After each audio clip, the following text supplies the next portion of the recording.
안녕하십니까. 신의 한수의 신혜식입니다. 지금 대한민국에 무시무시한 음모가 진행되고 있습니다. 대한민국 체제를 바꾸려고 하는 것 같습니다. 민주당은 내년에 260석을 얻겠다 이렇게 공언하고 있고요. 대통령이란 사람은 대한민국 주류 세력을 교체하겠다 이런 발언을 늘어놓고 있습니다. 자유민주주의가 파괴되고 있는 현장에 우리는 살고 있습니다. 이와 관련해서 김정기 교수님 모셨습니다. 안녕하십니까. 무서운 발언이에요. 예.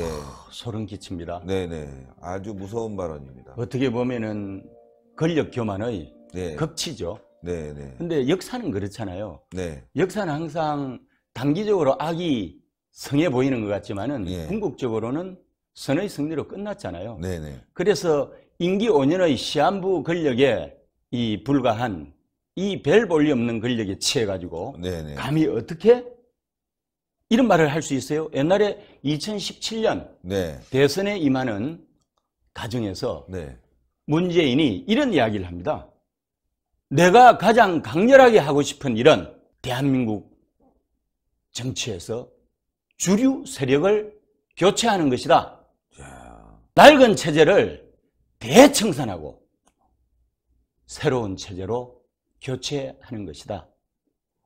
이름하여 촛불혁명, 예. 촛불혁명의 이름으로 이 신성한 가업을 수행하겠다는 의지를 강력하게 드러냈죠. 네. 이는 마치 1965년 중국 문화 대혁명 당시에 마오쩌둥이 홍위병을 상대로 해서 야. 중국 인민들을 상대로 해서 사령부를 폭격하라 예. 지령을 내렸잖아요. 네네. 그래서 그 당시 류샤오치라고 류샤오치 국가주석을 중심으로 한 구체제, 예. 지배체제죠. 구체제를 폭격하고 새로운 체제로 가자. 예. 비슷하지 않습니까? 그러니까 이게 뭐 대한민국 자유민주 체제를 갖다가 없애버리고 공산사회주의로 가든지 아니면 독재국가로 가든지 이런 그렇죠. 발언하고 똑같은데요. 똑같죠. 네. 그래서 자칭 촛불혁명이라고 그러잖아요. 네. 아니 이게 무슨 혁명이에요. 혁명이라는 용어를 이런 데에다가 붙이는 것 자체가 말도 안 되는데 어쨌건 네. 자칭 촛불혁명을 중국의 현대사하고 비교하면은 문화 대혁명하고 비슷하잖아요. 네. 그런데 중국은 깔끔하게 정리됐어요. 그러니까 사령부를 폭격하라 하고 이제 지령을 내렸잖아요. 네네. 그리고 전국의 홍위병들이 난동을 뿌리면서 기득권 세력들을 대표하는 지도자들을 수천, 수만, 수십만의 군중 앞에 세워놓고 조리돌림을 했잖아요. 뭐 이거 대한민국도 그런 상황 되는 거 아니겠습니까? 사실 이거 뭐 박근혜 전 대통령 문제도 그렇고요. 그렇죠. 적폐청산이라는 문제도 그런 거 아닙니까? 지금 똑같은 조리돌림하고 있단 말이에요. 똑같은 거예요. 예. 또 다른 형태의 조리돌림입니다. 아주 세련된 방식으로 예. 선동을 기본으로 깔면서 이 조리돌림을 하고 있는데 사실 그 결과는요. 그때 마오쩌둥은 사실 수습하기 위해서 그 당시 전위부대 역할을 했던 2천만 홍위병들을 네. 지식 청년의 농촌 하방이란 이름으로 전부 다 정리를 했습니다. 네. 마무리를 했다고요. 마무리를 했고 또 역사가 사실 본인들 뜻대로 안 되는 게 박해를 받았던 덩샤오핑 아시죠? 예. 덩샤오핑이 다시 회복을 해서 네. 돌아오잖아요. 그렇죠. 돌아와가지고 1인자가 되면서 개혁개방 30년 역사를 쓰고 그것을 기반으로 해서 중국 경제신화를 창조하잖아요. 네. 그 건재의 원동력이 뭐였는지 아세요? 문화혁명 당시에 핍박을 받았던 예.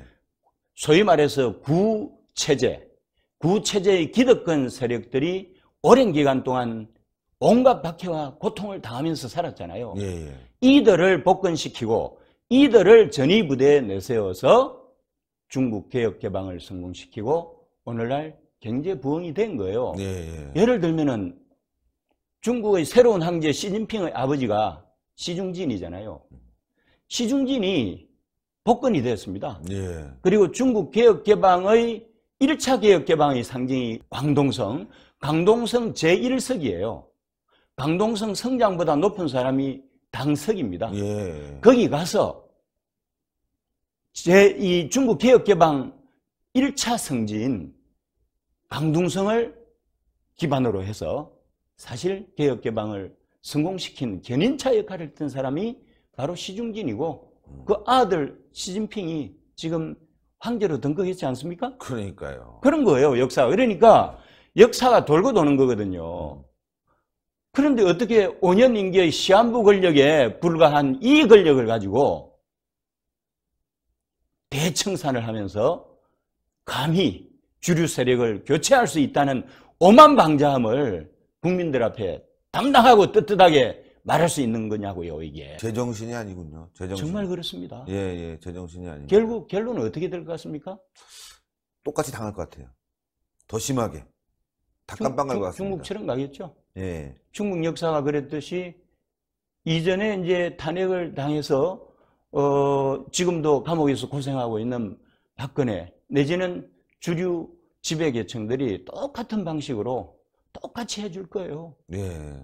그래서 이 사람들은 차기 총선에 목숨을 거는 거예요. 아, 그래서 260석 이해찬이 얘기했군요. 그렇죠. 자기들 죽을까봐. 그렇죠. 살려고. 예. 260석을 확보를 하게 되면은 이제 개헌을 할 수 있잖아요. 네. 그래서 우리들의 공화국을 만들어 가지고 그리 되면은 그 다음에 또 치루어지는 대선에서도 정권 재창출을 할 수 있잖아요. 예. 그래서 다음 정권 재창출까지 하게 되면 10년이잖아요. 네. 그럼 지난번 좌파 정권 10년에 또 다른 10년이 덧붙여지면 결국은 우리나라의 미래는 빤한 거죠. 체제가 변화되겠군요. 그렇죠. 엄청난 거대한 업무가 예. 진행이 되고 있습니다. 무서운 거예요. 저는 소름 끼치는 공포를 느끼고 있습니다. 예. 아, 공포를 느낄만 합니다. 뭐 저도 그렇고요. 지금 이상하게 돌아가고 있거든요. 사법부도 네. 장악하고. 그렇죠. 예. 뭐 검찰, 법원, 예. 다 장악이 돼 있지 않습니까? 네. 뭐 국정원, 다 예. 있습니다. 공무원 사회까지. 이게 말이죠. 뭐 재판을 하나 받아도 맨날 패하고. 알게 모르게 우리는 그렇죠. 당하기만 하고 저자들은 다 풀어주고 네. 김경수 풀어주고 맞습니다. 예, 다 풀어주면서 우파들은 다 잡아들이고 말이죠. 아, 이거 정말 큰일인데요. 이 그들끼리 말하는 촛불 혁명이 있잖아요. 네, 촛불 혁명의 주체가 누군지 아세요? 민노총 아닙니까? 그러니까 보세요. 지금 주류 세력을 교체한다고 그랬잖아요. 예, 예, 그러면은 교체할 수 있는 대상이 있어야 되잖아요. 예, 그 중심에 1987년 6월 항쟁 아시죠? 예, 6월 항쟁을 이끌어낸 중심 세력이 전대협이라는 학생 조직이 있습니다. 네. 이 전대협 초대 의장이 이인영이라고 있습니다. 아, 이번에 원내대표 출마하면서 예, 예, 그 당시 이제 공안검사로서 쫓는 자였던 황교안 예, 우리 당 대표를 예, 상대로 해서 그 당시 전대협을 대표하면서 쫓기는 자였던 이인영이 네. 원내대표를 출마하면서 선전포고를 강도 높게 했습니다. 최근에. 아, 그래서 이인영이 초대잖아요. 3대가 누군지 아세요? 임종석 임종석입니다. 임종석은 그 당시 가히 홍길동을 방불할 정도로 그러니까. 신출귀몰 했잖아요. 그래서 얘네들이 누구예요? 쉽게 이야기하면 촛불혁명의 주체가 누구냐 하고 물을 때 1987년 전두환 군부 독재에 저항했던 학생운동 세력이 있었는데 이름해서 전대협인데 이 사람들이 전대협이 핵심이고요. 그 전대협의 후예들이 세월이 30년 흘렀잖아요. 예, 그러면서 성장을 한 거예요. 그래서 이 87년 이후에 전대협 지도부뿐만 아니라 전대협을 추종하는 세력들이 갈 데가 없었잖아요. 예, 우리 사회 곳곳에 독버섯처럼 20년에 걸쳐서 뿌리를 내린 거예요. 그래서 많이 진출한 데가 언론계예요. 그렇죠. 언론, 야, 진짜 아까 빼먹었네요. 언론계. 언론계라는 게 공산당식으로 치면 선전선동이거든요. 예, 가장 중요합니다. 언론계를 언론 노조를 통해서 장악을 했잖아요. 두 번째는 법조계입니다. 법조. 법조계는 우리법연구회, 후신인 국제인권법연구회, 민변을 통해서 장악을 했잖아요. 예, 그 다음에 교육계, 정교조잖아요. 예, 정교조. 장악 안 된 곳이었군요. 정교조 플러스 교수들이지만은 지식 분자로서 교수들의 요람이 어디예요? 이상한 서울대. 대학교 있잖아요. 성공회 대학입니다. 아, 성공에 대해. 성공회 대학이 어떻게 종북 좌파들의 온상이 된 이데올로기를 이론을 제공하는 진원지가 됐는지 정말 저는 이해가 안 갑니다. 여기도 장악을 해버렸잖아요. 네.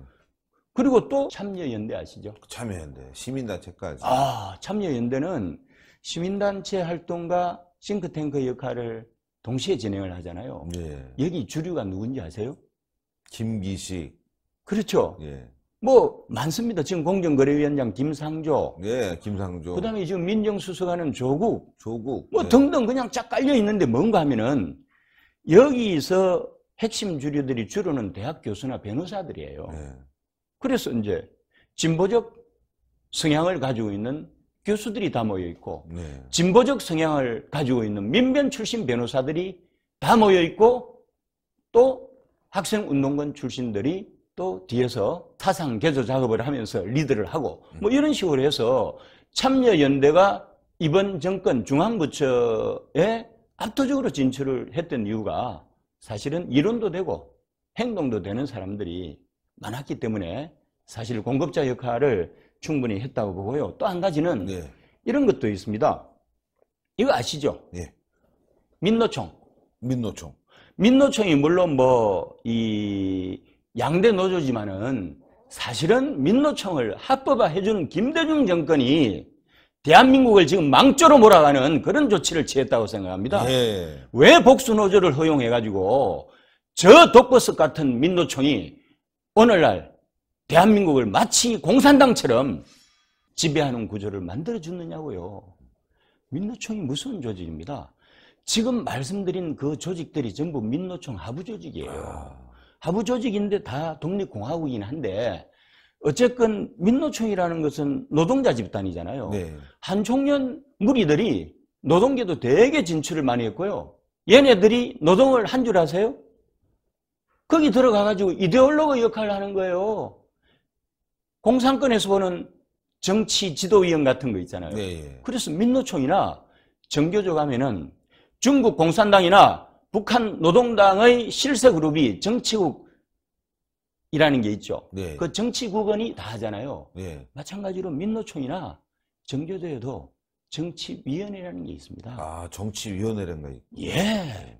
그들이 이 다 정치위원회 위원들이 옛날에 한총령 간부 출신들이 노동계 위장 취업을 해서 사상교육을 시키면서 노동계를 장악을 해서 리드를 하고 있는 거예요. 이게 무슨 무시무시하네요. 겁니다. 예. 중국 공산당이 왜 센지 아세요? 9천만 당원들이 네. 월급의 1%를 당비로 냅니다. 아, 민노총하고 정교조가 회원들이 얼마나 많아요. 그렇죠. 여기서 회비로 내는 돈이 걷어들이는 돈이 연수백억씩 되지 않습니까? 중국 공산당으로 치면은 군자금이에요. 이 친구들이 독립군이라는 착각을 하잖아요. 군자금이 민노총과 정교조에서 나오는 겁니다. 중국에서 문화대혁명 때요. 전국에 있는 젊은 중고등학교 대학생들을 베이징에 불러들이잖아요. 예. 베이징 천안문 광장에 100만 이 지식분자들을 청소년과 청년 대학생들을 모아놓고 모택동이 한마디 하잖아요. 마오쩌둥이죠. 근데 어떻게 해서 조직 동원이 됐을까요? 돈입니다. 돈. 중국 공산당이 돈이 많으니까 전국 방방곡곡의 중고등학생, 대학생들을 베이징으로 불러들이는데 교통비 주고 그 다음에 숙식비 주고 용돈 주고 그래서 100만 명을 모은 거예요. 네.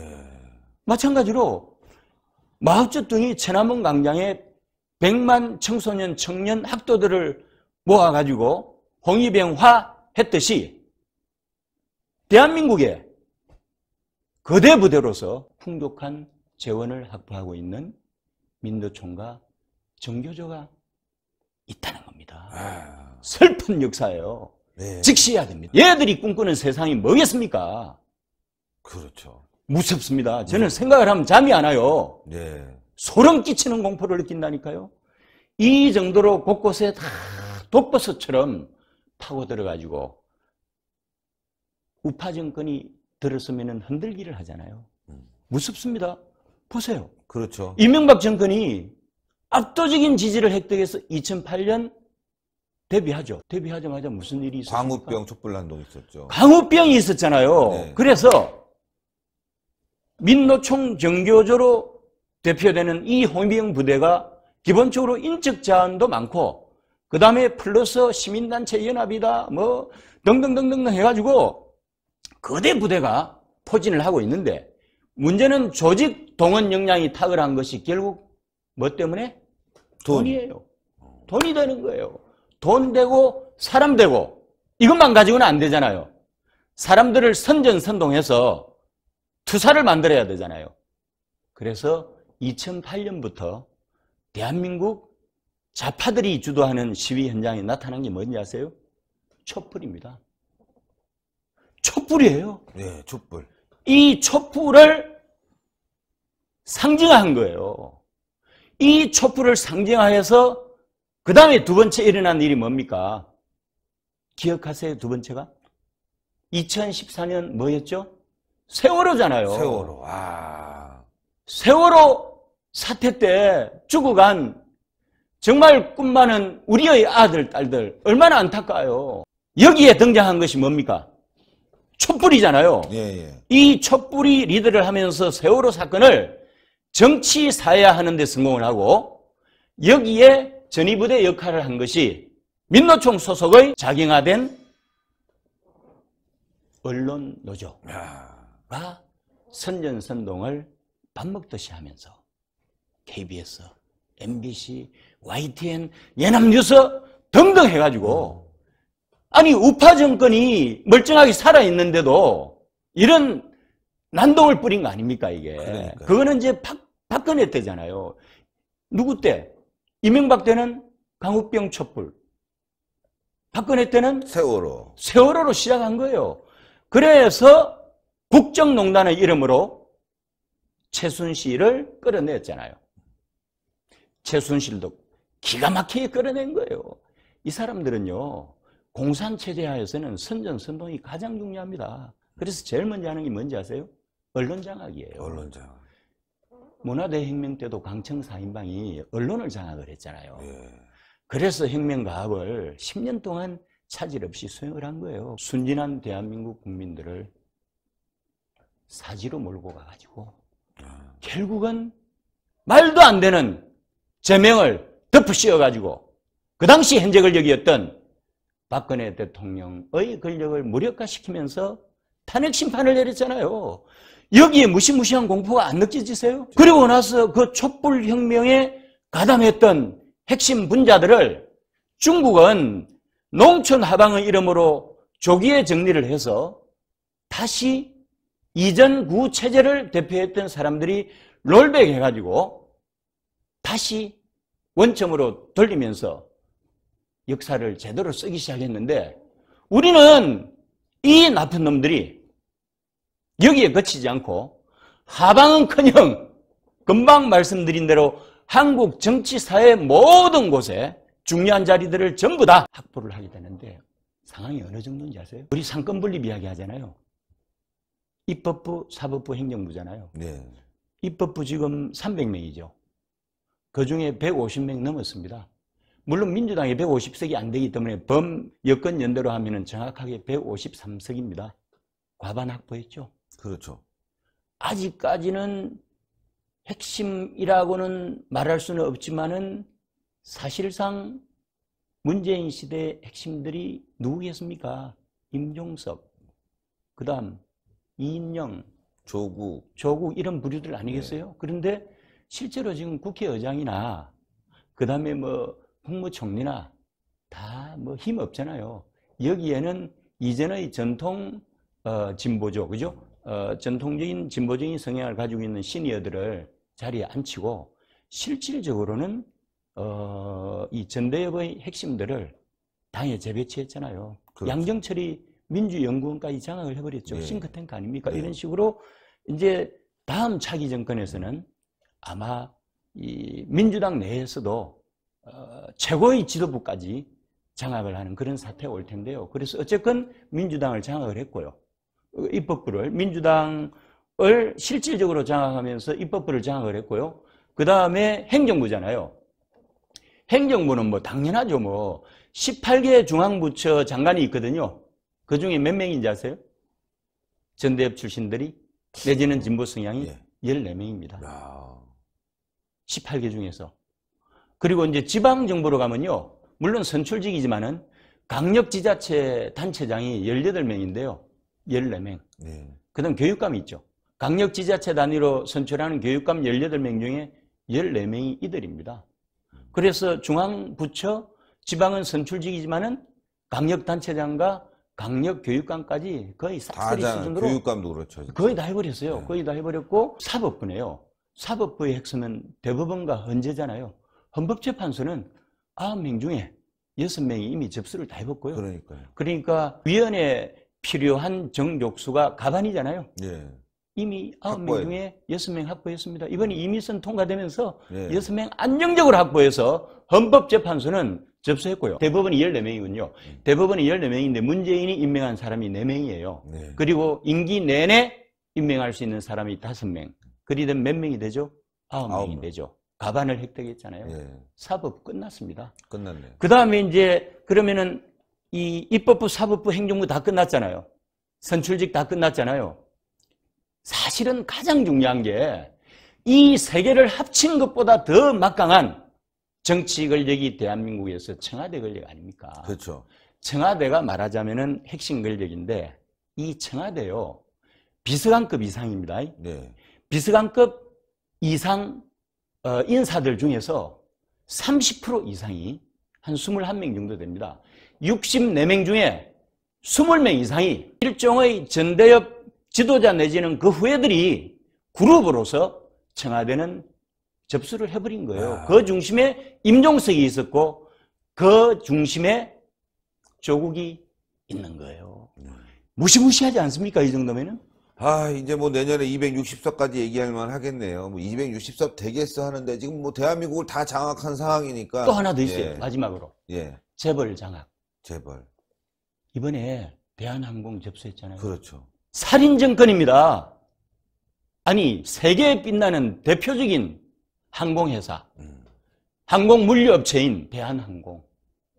대한항공을 어떻게 보면 그 오너를 국민연금 대주주로서 그 대주주 권력을 이용을 해서 사내 이사해서 배제시켜버렸잖아요. 그러니까요. 평생 일군 그 업체를 오너 입장에서는 얼마나 기가 막히겠어요.